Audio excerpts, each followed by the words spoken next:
क्या आप जानते हैं कि महाभारत के युद्ध के पीछे एक ऐसा रहस्य छुपा था जिसके बारे में न कृष्ण ने बताया न वेद व्यास ने लिखा। एक ऐसा योगी जो अंधेरे में था, लेकिन उसकी एक भविष्यवाणी ने पूरा महाभारत पलट सकता था। एक गुप्त चक्र, एक श्राप और एक ऐसा सच जो अगर समय पर खुल जाता तो हो सकता था कुरुक्षेत्र का युद्ध कभी होता ही नहीं। आज हम आपको बताएंगे महाभारत की सबसे रहस्यमयी कहानी, योगी आलंबन की गाथा, जिसे आज तक कोई नहीं जानता। कुरुवंश के जन्म से कई सालों पहले हिमालय के एक रहस्यमयी गुप्त गुफा में एक योगी तपस्या में लिप्त था। उसका नाम था योगी आलंबन। कहते हैं वह सपनों में भविष्य देख सकता था, एक ऐसी दृष्टि जिसमें वह समय से परे चीजों को देख लेता था।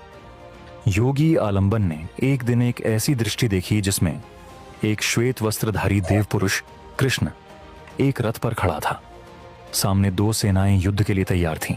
एक नारायण बन चुका था सारथी और एक पुरुष अपना धर्म भूल रहा था। योगी ने देखा कि इस युद्ध में विनाश होगा। न केवल परिवारों का बल्कि धर्म और अधर्म के बीच की रेखा भी धुंधली हो जाएगी। उस दृष्टि का सबसे भयावह हिस्सा अभी बाकी था, वही दृष्टि जो महाभारत के इतिहास को उलट सकती थी। पर वह था क्या? योगी आलंबन ने तब एक ऐसी भविष्यवाणी की जो महाभारत में कहीं लिखी ही नहीं गई। योगी आलंबन ने तब एक ऐसी भविष्यवाणी की जो महाभारत में कहीं लिखी ही नहीं गई। जिस दिन शेषनाग स्वयं रथ के पीछे बैठेगा और सुदर्शन चक्र हाथ में नहीं होगा, उस दिन देवता भी मूर्ख बन जाएंगे और जिस योद्धा का धनुष कभी नहीं टूट सकता, उसी का मन टूट जाएगा। योगी यह समझ गया कि कृष्ण स्वयं नारायण रूप में युद्ध का हिस्सा बनेंगे और अर्जुन का गांडीव धनुष होते हुए भी उसका मनोबल टूटेगा। योगी आलंबन ने इस विनाश को रोकने के लिए एक गुप्त यंत्र बनाया जिसे चक्रमाण कहा जाता था। अगर यह यंत्र कुरुक्षेत्र में सही समय पर सक्रिय हो जाता तो समय का चक्र रुक जाता और युद्ध टल जाता। लेकिन यह यंत्र छुपाया गया था हस्तिनापुर के राजमहल के नीचे एक गुप्त खंडहर में, जिसे केवल एक ही व्यक्ति सक्रिय कर सकता था, द्रौपदी।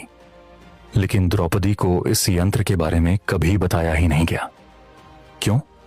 क्योंकि यह रहस्य था विदुर के पास। पर विदुर ने इस रहस्य को कब और क्यों छुपाया? अगर चक्रमान जाग गया तो कृष्ण की लीला का क्या होगा? और सबसे बड़ा सवाल, क्या द्रौपदी को सच का पता चल पाएगा?